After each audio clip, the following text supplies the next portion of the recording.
పరిశుద్ధుడా తండ్రి నీకు కొందున నీ వాక్యాన్ని మేము ధ్యానించబోతుండగా నీవే మాకు బోధకుడు వంటి బోధించు. మా అందరితో నువ్వు మాట్లాడు. ప్రభు యోసేపు జీవితాన్ని మా ఎదుట పెడుతున్నా, మాతో నువ్వు మాట్లాడుతున్నా. వినువారమై ఉండక దాని ప్రకారంగా విన్న వాక్య ప్రకారం మా జీవితాలు కట్టుకునే కృప ప్రతి ఒక్కరికి దయచేయమని, ముఖ్యంగా ఎవరో ప్రాయంలో ఉన్న ప్రతి ఒక్కరిని జ్ఞాపకం చేసుకుని కనికరించి దయ చూపించమని యేసు క్రీస్తు నామములో వేడుకుంటున్నాను తండ్రి. ఆమేన్.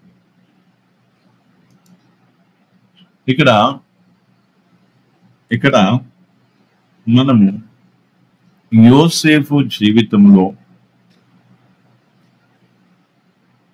తన సహోదరులను ఎదుర్కొన్నప్పుడు ఆయన తన సహోదరులతో ఏ విధంగా మెసులుకున్నాడు అనేది మనం చూస్తున్నాం. ఇందులో దాదాపు 7 సార్లు యోసేపు ఏం చేస్తాడంటే తన అన్నలతో కొంచెం కఠినంగా ప్రవర్తిస్తాడు. దాదాపు 7 సార్లు. అది ఏమేమి, దానికి ఆత్మీయ అర్థాలు ఏంటి, దానికి సంబంధించిన విషయాలు ఏంటి అనేది మనం చూసుకుందాం. కాబట్టి ఫస్ట్ మనం చూసుకున్నప్పుడైతే ఆది కాండము 42 6 నుంచి 17 వచనాల వరకు మనం చదివితే అక్యూజింగ్ అంటే వాళ్ళ సహోదరులను ఆయన గుర్తించి వారు వేగు చూడటానికి వచ్చారు, అంటే ఐగుప్తు దేశం యొక్క రహస్యాలను తెలుసుకోవడానికి వచ్చారని వారి మీద ఒక నేరారోపణలాగా వారిని ఆ విధంగా అనుమానించినట్టుగా మాట్లాడటం జరుగుతుంది. అది ఎందుకు అలా చేశాడు అనేది కూడా నేను అంతకుముందు మీకు చెప్పడం జరిగింది. అదేంటంటే వారిని పరీక్షించడానికి, అంటే వారిని ఏం చేయడానికి, పరీక్షించడానికి.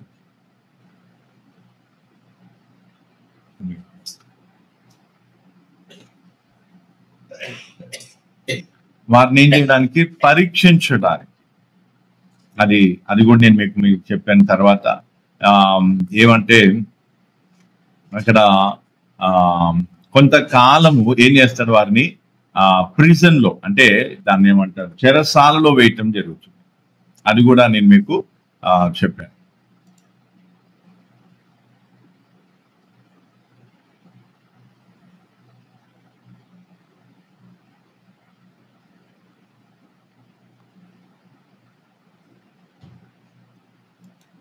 చెరసాలలో వేయటం జరుగుతుంది, అది చెప్పాను. తర్వాత వాళ్ళు ఏ విధంగా వాళ్ళు చేసిన పాపం విషయంలో కన్విక్షన్, అంటే వారిలో ఆ ఒక కన్విక్షన్ వచ్చింది, ఒప్పుకోలు వచ్చింది అనేది మనం చూసాం. 3 విషయాలు. ఒకటి, ఇక్కడ ఏంటంటే ఫస్ట్ యోసేపు తన అన్నలతో ప్రవర్తించిన విధానంలో మొదటిది ఏంటంటే ఆదికాండం 42 6 నుంచి 17 వరకు మనం అక్కడ చూసుకున్నప్పుడు అందులో యోసేపు తన అన్నల్ని ఏం చేస్తాడంటే మీరు వేగు చూడటానికి వచ్చారని వారి మీద నిందన మోపినట్టుగా, అంటే వారిని అనుమానించినట్టుగా ప్రవర్తిస్తాడు, కఠినంగా ప్రవర్తిస్తాడు. కఠినంగా ఎందుకు ప్రవర్తించాడంటే దాని కారణాలు. ఒకటి, ఆయన వారి యొక్క హృదయాన్ని, అంటే వారిని పరీక్షించాలనుకున్నాడు. వారు అసలు ఏంటి, అంటే అప్పటికిప్పటికి మార్పులు చేర్పాలని ఏమైనా వచ్చాయా, లేకపోతే అలాగే ఉన్నారా ఏంటి అని వారిని టెస్ట్ చేయడానికి వారితో కఠినంగా ఉన్నాడు. తర్వాత 3 రోజుల వరకు వారిని ఏం చేస్తారంటే చెరసాలలో వేయటం జరుగుతుంది. అది కూడా వారిని కొంచెం హార్డ్ గా వారిని డీల్ చేయడానికి ఆ పని చేస్తారు. కాబట్టి చెరసాలలో వేసినప్పుడు వాళ్ళు ఏం చేస్తారంటే తాము యోసేపు పట్ల చేసిన ఒక పాపం విషయంలో వాళ్ళు కన్విక్ట్ అవుతారు.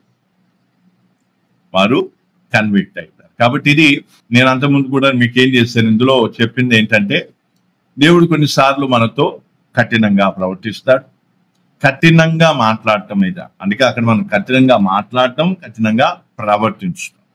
ఎందుకు అలా చేస్తున్నాడంటే మనం కన్విక్ట్ కావటానికి, మనం చేసిన పాపం విషయంలో కన్విక్షన్, ఒక ఒప్పుకోలు, లేదా ఒక పాపం విషయంలో మనం ఏం చేసుకోవాలి, ఒప్పుకునే విధంగా దేవుడు ఆ విధంగా ప్రవర్తిస్తాడు. అయితే కొంతమందికి హార్డ్ గా ఉండటం అనేది ఇష్టం ఉండదు, చాలా హార్ష్గా, అంటే చాలా కఠినంగా ఉండటం అనేది ఇష్టం ఉండదు. అందుకే యేసు ప్రభు కూడా తాను వాక్యం చెప్పినప్పుడు లూకాసు సువార్త, మనం యోహాను సువార్తలో మనం చూస్తే 6వ అధ్యాయంలో చూస్తే అక్కడ జీవాహారం గురించి చెప్పినప్పుడు ఈ మాటలు చాలా కఠినంగా ఉన్నాయని చెప్పి చాలా మంది యేసు ప్రభుని వదిలేసి వెళ్ళిపోతారు. కాబట్టి ఇక్కడ మనం అర్థం చేసుకోవాల్సింది ఏంటంటే, కఠినంగా దేవుడు మాట్లాడినప్పుడు, కఠినంగా దేవుడు మనతో ప్రవర్తించినప్పుడు, మనలో ఉన్నటువంటి ఆ ఒక ఆ కన్విక్షన్, అంటే మనలో పాపం విషయంలో, పాపపు క్రియల విషయంలో మనకు ఒప్పుకోలు అనేది వస్తుంది. అంటే మనం ఆ విషయంలో ఏమైతామంటే దేవుని ముందు పశ్చాత్తాపడే అవకాశం. ఒకవేళ స్మూత్ గా మెత్తగా ఉంటే అప్పుడు ఏం జరుగుతుందంటే మనం మామూలుగానే సాధారణంగా, అంటే ఆ పాపం విషయంలో అంతగా పశ్చాత్తాపడ అవసరం లేదన్నట్టుగా మనం ఏం చేస్తాం, నిర్లక్ష్యంగా వెళ్ళిపోతుంటాం. అందుకే ఇక్కడ యోసేపు ఏం చేశాడు, 10 మంది అన్నలతో చాలా కఠినంగా మాట్లాడాడు, కఠినంగా ప్రవర్తించాడు. అందుకే అన్నలని తెలిసి కూడా 3 రోజుల వరకు చెరసాల్లో వేసి పెట్టాడు, కఠినంగా ప్రవర్తించాడు.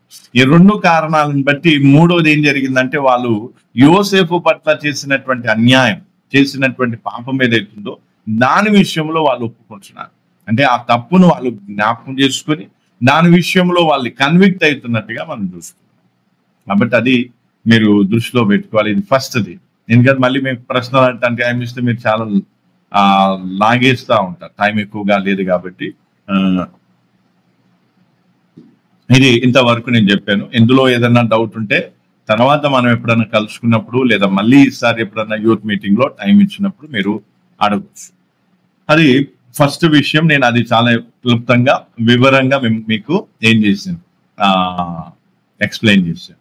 ఇప్పుడు రెండవది, అందులో 10 మంది అన్నల్లో సీమోనును యోసేపు ఏం చేస్తాడు, చెరసాల్లో పెడతాడు. అంటే తన దగ్గర బందీగా పెడతాడు. దానికి కారణం ఏంటి, తర్వాత దాని పరిస్థితి ఏంటి అనేది మనం ఒకసారి చూద్దాం. చూడండి ఒకసారి ఆదికాండము 42:19-24. ఆదికాండము 42:19-24.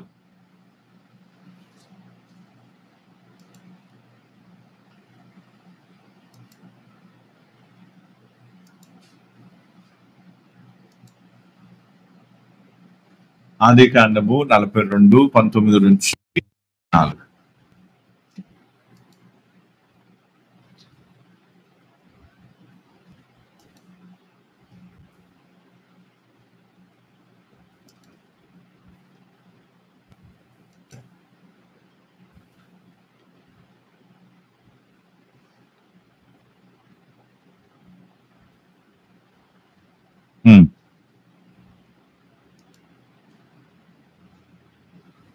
ఏమైంది? మీరు యథార్థవంతులైనా మీ సహోదరుడు ఒకడు ఈ చెరసాలలో బంధింపబడేవారు.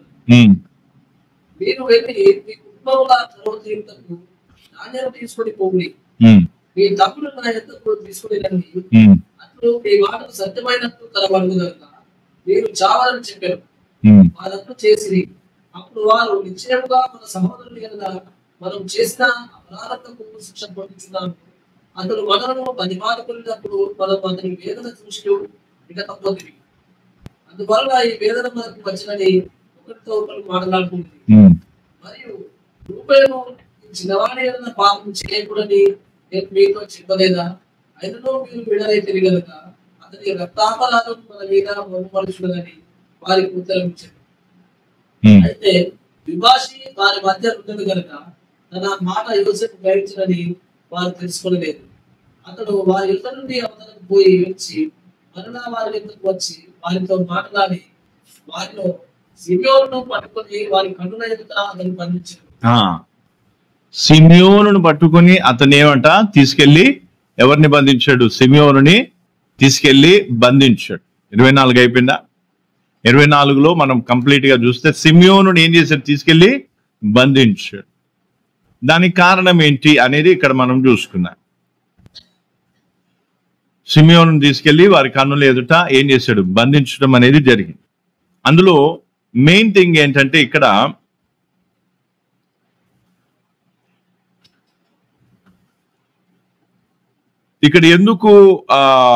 ఎందుకు సిమియోన్ని బంధించడం జరిగింది అనేది మనం అక్కడ చూస్తే ఒకసారి 19వ వచనం నుండి కిందికి మళ్ళీ ఒకసారి చదివితే అక్కడ రీజన్ ఉంది, కారణం ఉంది. మంచిగా వినాలి ప్రార్థన పూర్వకంగా. దేవుడు మన జీవితంలో కూడా ఏ విధంగా ప్రవర్తిస్తాడు, ఏ విధంగా పని చేస్తాడు అనే విషయాన్ని మంచిగా అర్థం చేసుకోవాలా. మీరు యథార్థవంతులైతే మీ సహోదరులలో ఒకడు ఆ, మీ చెరసాలలో బంధింపబడవలెను. ఆ, మీరు వెళ్ళి మీ కుటుంబంలో తరువు తింటారు ఆ, ధాన్యం తీసుకొని పోవుడి. ఆ, మీ తమ్ముని నా ఇంతకు తీసుకొని రండి. ఆ, అట్లు మీ మాటలు సత్యమైనట్టు కనబడును కనుక ఆ. మీరు చాలని చెప్పారు. అంటే ఇక్కడ ఏంటంటే ప్రూవ్ చేసుకోమంటున్నాడు. ఇక్కడ ఏమంటున్నాడంటే యోసేపు తన అన్నలకు ఏం చేస్తాం, ప్రూవ్ చేసుకోమని. నిజంగా మీరు యథార్థవంతులైతే, నిజంగా మీ సహోదరుడు బెంజమిన్ అంటే ఒక సహోదరుడు ఇంటి దగ్గరే ఉంటే మీరేం చేస్తారంటే ఈ ధాన్యం తీసుకెళ్లి వాళ్ళ ఆకలిని తీర్చండి. వచ్చేటప్పుడు మళ్ళీ ఏం తీసుకుండండి, మీ సహోదరుని తీసుకుండండి. అప్పటి వరకు ఏం చేస్తాడు, సిమియోని ఇక్కడే ఉంటాడు. అంటే వాళ్ళు ఏం చేస్తున్నారంటే వాళ్ళ మిగతా 9 మందికి అంటే సహోదరులకు ఏమి ఇస్తున్నాడంటే ప్రూవ్ చేసుకునే అవకాశాన్ని ఇస్తున్నాడు. మంచిగా అర్థం చేసుకోవాలి. ఎందుకు ఇక్కడ ఒకవేళ వాళ్ళ 10 మందిని అలాగే పంపించేస్తే వాళ్ళు తమను తాము నిరూపించుకునే లేదా ప్రూవ్ చేసుకునేటువంటి అవకాశం ఉండేది కాదు. అందుకే యోసేపు ఏం చేశాడు, అందులో ఒకరిని తీసుకొచ్చి చెరసాల్లో వేసి ఇంకో సహోదరుడు నిజంగా ఇంకో సహోదరుడు ఇంటి దగ్గర ఉన్నాడా లేదా, ఒకవేళ ఉంటే ఆ వ్యక్తిని కూడా మీరు తీసుకుంటండి. అంటే వారి యొక్క యథార్థతను, వారి యొక్క అంటే చెప్పిన మాటలో ఉన్నటువంటి నిజాయితీని ప్రూవ్ చేసుకునే అవకాశాన్ని యోసేపు వారికి కల్పిస్తున్నారు. అది మంచిగా అర్థం చేసుకోవాలి. అయితే సేమ్ వేలో అదే విధంగా దేవుడు మనను కూడా ఏం చేస్తాడంటే కొన్నిసార్లు మనని మనం ప్రూవ్ చేసుకునే పరిస్థితిలో దేవుడు మనల్ని ఉంచుతాడు. మనని మనం ప్రూవ్ చేసుకునే పరిస్థితిలో దేవుడు మనల్ని కొన్నిసార్లు ఉంచుతాడు. ఎందుకంటే మనం కొన్నిసార్లు ఏం చేస్తాం, యథార్థంగా మాట్లాడినట్టుగా, యథార్థంగా ప్రవర్తించినట్టు, యథార్థంగా జీవించినట్టుగా మనం ఏం చేస్తూ ఉంటాం. యోసేపు మా అన్నలు కూడా ఏం చేశారు, అయ్యా మేమేం చేస్తాం, మేమేమి ఏం కాదు, వేగుల వారం కాదు, మేము అక్కడ ఇక్కడి నుంచి వచ్చిన వారం కాదు, మాకు ఒక తండ్రి ఉన్నాడు, మేము ఇంతమంది అన్నదమ్ములము, మేము ఇక్కడ ధాన్యం కోసం వచ్చాము, ఇదిగో ఫలానా, ఇవన్నీ బాగానే యథార్థంగానే చెప్పారు. అయితే ఇప్పుడు వాళ్ళ యథార్థత, వారు చెప్పిన మాటలో ఉన్నటువంటి నిజాయితీ, ఆత్మీయత ఏదైతుందో దీన్ని ప్రూవ్ చేసుకోవడానికి యోసేపు వారికి ఒక అవకాశం ఇస్తున్నారు. ఏంటి ఆ ప్రూవ్ చేసుకోవడం అంటే, మీలో ఒక అన్న ఏం చేస్తాడు, ఒక సిమియోని ఇక్కడ ఉంటాడు, మిగతా వాళ్ళు మీరు పొండి ధాన్యం తీసుకొని పోయి ఆ ధాన్యం ఇంటి వాళ్ళకి ఇచ్చి, ఆ ఎవరైతే ఇంకో తమ్ముడు ఇంటికాడ ఉన్నాడు అన్నాడు, ఒకడు లేడు అని ఆల్రెడీ వీళ్ళు చెప్పారు, ఇంకో తమ్ముడు ఎవరైతే ఉన్నారో వాళ్ళని తీసుకొని రా అంటే మీరు చెప్పిన మాటలు ఎంత నిజాయితీ ఉంది, మీరు ఎంత యథార్థవంతులో ప్రూవ్ చేయమని ఏం చేస్తున్నాడు, యోసేపు వారికి అవకాశం ఇస్తున్నాడు. అదే విధంగా దేవుడు కూడా మనకు ఏం చేస్తారంటే అనేక సందర్భాలలో ఎటువంటి పరిస్థితిలో దేవుడు మనని పెడతాడంటే మనని మనం ప్రూవ్ చేసుకునే పరిస్థితి. అంటే మనం కొన్నిసార్లు ఏం చేస్తామంటే పెద్ద పెద్ద డంబపు మాటలు మాట్లాడుతుంటాం, పెద్ద పెద్ద మాటలు, నేను యథార్థవంతుండే, నేను నీతిమంతుండే, లేదా పలాంది ఇట్లా అట్లా అనే కొంచెం పెద్దగానే మాట్లాడుతూ ఉంటాం. అప్పుడు ఏమంటాడు దేవుడు, సరే బిడ్డ నువ్వు ఇంతగా మాట్లాడుతున్నావు కదా, అయితే ఇప్పుడు నీకు ఎలాంటి సిచ్యువేషన్ తీసుకొస్తానంటే, ఎలాంటి పరిస్థితిని తీసుకొస్తానంటే అందులో నువ్వు ప్రూవ్ చేసుకోవాలి, నువ్వు రుజువుపరుచుకోవాలి. అవును నువ్వు యథార్థవంతునివే, నీ ఏదైతే కమిట్మెంట్ ఉందో, ఏదైతే తీసుకున్న నిర్ణయం ఉందో దాంట్లో నువ్వు తప్పే వ్యక్తివి కాదు, నువ్వు తీసుకున్న నిర్ణయంలో ఎట్టి పరిస్థితుల్లోనైనా స్థిరంగా ఉండే వ్యక్తివని నీవు ప్రూవ్ చేసుకునే అవకాశాన్ని దేవుడు ఇస్తాడు. నీకే ఇక్కడ మనం అర్థం చేసుకోవాల్సింది ఏంటంటే యోసేపు ఎవరికి ఛాయ, యేసు ప్రభుకి, అది మంచిగా అర్థం చేసుకోండి. అందుకే ఇక్కడ స్పిరిచువల్ గా ఫిజికల్ గా రెండు దగ్గరగా మీకేం చేస్తున్నాను, ప్యారలల్ గా అర్థం చేయిస్తున్నాను. అది మీరు మంచిగా అర్థం చేసుకోవాలి. ఒకటి, యోసేపు ఏం చేస్తున్నాడు, శారీరపరంగా ఫిజికల్ గా తన అన్నలతో ఏ విధంగా ప్రవర్తిస్తున్నాడంటే, మీరు ఏం చేస్తారంటే మీరు యథార్థవంతులైతే మీ యొక్క యథార్థతను మీరు నిరూపించుకోండి, అంటే రుజువుపరచుకోండి. అందుకే ఏం చేయమంటున్నాడు, మీలో ఒకరిని ఏం చేసుకుని ఖచ్చితంగా నువ్వు ఒకరిని పెట్టు, ఒకరిని బంధించేస్తాను, ఎవరైతే ఉన్నారు ఇంటి దగ్గర ఒకడు ఉన్నాడని తీసుకుని రండి, అప్పుడు మీరు యథార్థవంతులని ఏమవుతుంది నాకు తెలుస్తుంది, మీరు నిజాయితీ పరులని నాకు అర్థమవుతుంది. కాబట్టి ఆ సిచ్యువేషన్ లో యోసేపు వారిని పెట్టడం జరిగింది.